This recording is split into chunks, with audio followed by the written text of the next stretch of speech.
DJ Hemraj पूर्वी प्रेम प्रकाश पट्टा लगवाने वाले।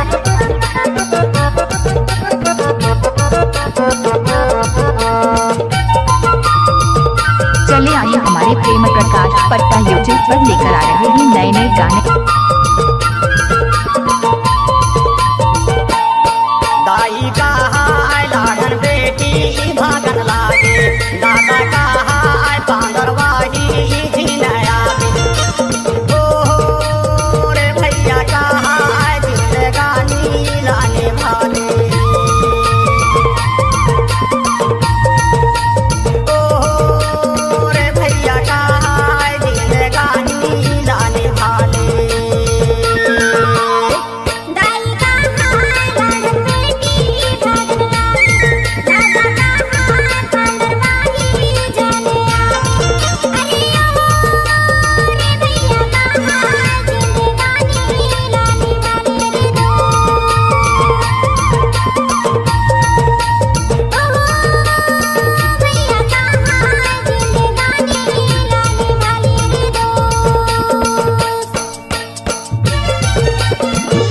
प्रेम प्रकाश पट्टा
लगवाने वाले।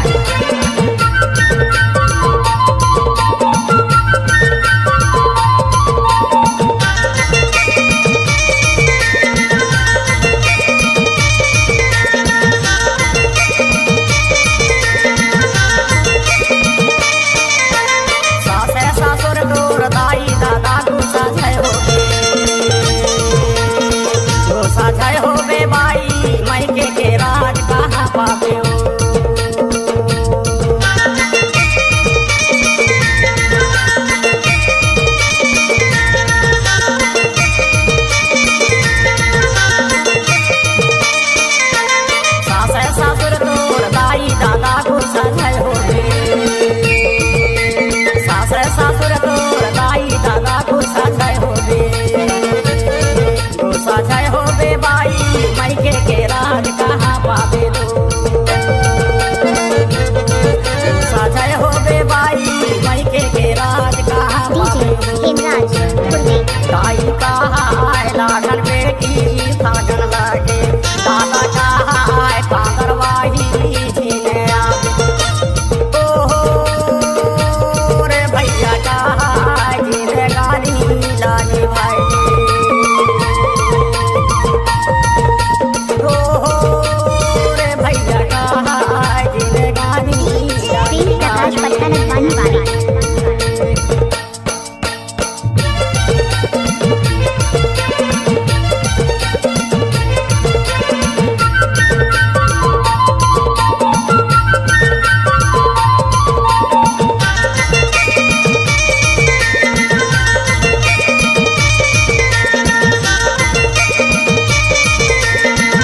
लाने वाले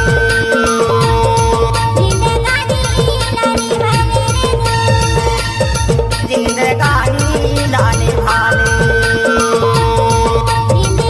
डीजे हेमराज गुरमीत प्रेम प्रकाश पट्टा लगवाने वाले